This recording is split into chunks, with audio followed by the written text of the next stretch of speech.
그들이 처음에 영을 사용해서 모세의 영과 접촉이 돼야, 그래서 창세기부터 창출내 민신수 이렇게 쭉 돼 이제 해야 되는데, 특별히 모세 의사역에서 중요한 것은 제사장이라고 볼 수 있습니다. 그래서 우리 사람의 영을 잘 사용해서 영 사용에 대해서는 너무 많은 말을 할 수 없고요. 사역의 영과 접촉을 하여서 내 혼에 그대로 똑같이 그거를 이루어지게 하는 겁니다. 이제 내 혼도 이 구약에서 계시된 것과 똑같은 구조로 되어 있다. 이렇게 믿고 하다 보면 어떤 시점에서는 의식에서도 그게 약간씩 느껴지기 시작합니다. 이게 그런 시기가 있고요. 그냥 제 말을 알아들을 수 있는 분은 하시고 아니라고 생각하면 안 하면 되는 겁니다. 혹시나 알아들을 수 있고 이걸 하는 사람이 있을까 싶어서 그냥 하는 거지 다른 목적은 없습니다. 어차피 못 알아 이건 머리가 똑똑하고 뭐 그런 거하고 상관이 없습니다. 이거 아무 상관이 없고요. 그래서 영과 모세의 영 사역자의 영은 음부에 갇혀 있지 않습니다.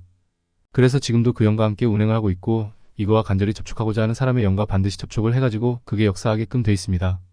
이게 그래서 어떤 성경에서 사역자가 된다는 의미는 굉장한 의미입니다. 이거는 말을 잘하고 뭐 그 사람을 통해서 많은 사람이 구속받고 이런 거하고는 상관이 없고요. 그 사역자의 영이라는 것은 그 사람의 영이 음부에만 갇혀 있는 것이 아니라 그 영과 함께 말씀을 통해서 어떤 방식이든 하여튼 제일 대표적인 게 말씀이겠죠. 기록된 말씀이겠죠. 그걸 통해서 실제로 그 관계 역사를 해가지고 실제적인 역사가 실제 이 현실에서도 자기 혼과 생명이 이루어지는 거죠. 그게 사역이라고 하는 것입니다.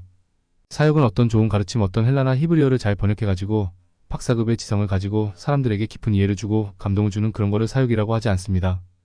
이게 실제 사역이라고 하는 것은 그 영과 함께 운행을 해가지고 실제 새 창조의 역사가 실제 이루어졌을 때 그거를 사역이라고 할 수가 있습니다. 그래서 일단 보편적으로는 성경에 쓰여져 있는 저자들을 사역자의 영이라고 생각을 하고 플러스 현 시대의 주님의 선택된 사역을 이제 시대 사역이라고 이제 저는 인식을 하고 있고요. 그리고 이 시대 사역에 합당한 목표점을 가지고 성도들에게 주님이 역사하는 것을 내가 참되게 돕겠다 이런 순수한 태도가 있는 사람에게만 이런 계시가 열리고 체험을 할 수가 저는 있다고 보는 것입니다. 지금 이 시대의 사역도 약간은 그 뭐냐 하면은 특기 속 생명파의 그들이 말한 진리를 차용을 한 거죠. 차용을 했기 때문에 이 생명체험에 대한 메시지는 사실은 제가 볼 때는 문제가 많습니다. 그래서 이거는 그 외의 경륜에 대한 내용이라든가 변경 자체에 대한 명확한 예를 들고 특히 경륜에 대한 내용은 엄청나게 중요한 것입니다. 이게 이런 것은 굉장히 중요하지만 혁명에 속한 사회가 상당히 지금 제대로 쓸 수가 기본 원칙은 쓸 수 있지만 그 나머지는 쓰면 사실 안 되는 제가 볼 때는 그렇고 위험하고요. 어쨌든 그래서 사역이라고 하는 것은 그런 면이 있는 거고 그래서 모세부터 시작을 하는 사역을 모세의 영을과 내 영이 접촉을 하면은 체험이 될 수 있는 것은 바로 대사장이 회복이 된다는 것이죠. 회사장의 의미는 상당히 깊습니다. 그래서 실제로 내 혼생명을 변화시키는 데 있어서 제일 첫 번째로는 영이 회복돼야 되고 그 다음에 회복돼야 될 게 제사장의 회복입니다. 제사장은 어떤 역할을 하느냐면은 나의 의식과 무의식을 왔다 갔다 할 수가 있는 기능이 있습니다. 영은 물론 그렇게 할 수 있지만 혼으로서 이 진부까지 침투가 현재 바로 가능한 게 이제 제사장의 기능이 제사장이 회복되면 그렇게 할 수가 있습니다. 병이 인도하여서 그래서 의식이 깊은 무의식으로 들어가면 잘못하면 이 혼이 무의식에 삼켜질 수도 있고 위험한 상태에 빠질 수도 있습니다. 그래서 영과 제사장이 잘 컨트롤을 해서 이 진행을 해야만 무의식이 오히려 오염되지 않고 짐승을 다루듯이 이렇게 다룰 수가 있는 것입니다. 우리 안에 있는 깊은 속에 있는 혼생명은 거의 마귀와 지금 연합되어 있는 상태이기 때문에 잘못 사용하면 오히려 그 무의식에 삼켜질 수도 있는 아주 위험한 상태입니다. 그래서 위험한 상태인데도 불구하고 대부분의 성도들은 거기에 토취되어 있거나 마취되어 있는 상태가 저는 제가 봤을 때는 상당히 많습니다. 지금 그래서 위험한 상태에 있는 사람들도 많고 최근에 제가 본 사람 중에 그걸 확 벗어난 사람도 제가 봤습니다. 나이가 50이 되든 60이 되든 그건 상관이 없더라고요. 확 벗겨지는 걸 제가 분명히 봤는데 그걸 보면은 그 이외의 나이에 속한 사람들도 알게 모르게 오염이 되어 있는 것은 분명히 확실합니다. 자기 자신도 그것을 모르고 있는 경우가 상당히 많고 그로 인하여 건축이 도저히 진행이 안 되는 경우도 상당히 많습니다. 그래서 이것을 어떻게 하시든지 주님은 해결을 하셔야 되고 또 앞선 교회에서 이것을 해결하고 있는 것을 제가 분명히 봤습니다. 그러면은 일단 제사장이 아론이죠.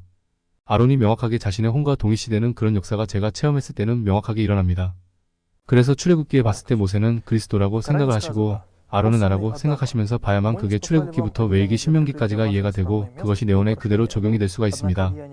그래서 바벨론에서 불러낸 한 사람이 많이 증가해서 60만 명 이상의 무리가 되었다. 이건 하나의 어떤 힘이 생겼다는 것이죠. 이 무리들을 잘 인도해서 의식과 무의식이 통과 연결되는 좋은 땅으로까지 인도를 해야 되는 것이 1차 목표라고 할 수가 있습니다. 이까지 인도가 돼서 여기서 왕국을 이루고 다루심을 받고 있던 과정을 거쳐서 이 좋은 땅을 사수해야만 이제 드디어 무의식이 약간 안정화가 될 수 있고 그리고 그 안정화된 상태에서 신약 사역까지 다 해야만 그 주님이 오시기 직전 상태 온 땅이 다 심판받는 상태인 온 안가바의 혼이 다 심판받는 상태까지 도달할 수가 있겠죠. 신약 사회까지 명확하게 가야만 거기다 플러스 시대 사회까지 잘 더해져야만 우리 혼은 정말 어떤 사람하고도 연결될 수 있고 겸손하고 유연하고 정말 그리스도만 분배되는 그런 최고의 상태가 되겠죠. 근데 이 상태가 이 시대에 다 안 이루어지더라도 이런 마음을 갖고 항상 겸손한 태도로 지내는 것만으로도 도움을 받을 수 있는 것입니다. 그것도 모르고 자기가 뭔가 된 줄로 생각하고 교만에 빠져 있거나 혹은 자기도 모르게 아까 말한 그런 7촉석 중에 하나에 자기도 모르게 오염이 돼 있거나 토취돼 있거나 속박이 된 경우도 상당히 많습니다. 그래서 그런 것보다는 낫지 않겠습니까? 그리고 영이 항상 콩과 분리된 상태로 사역의 영과 함께 이렇게 있는 것 자체만으로도 상당히 이제 자기 혼을 그래도 보존할 수가 있는 것이죠. 겸손한 영의 상태로 보존할 수가 있는 것입니다.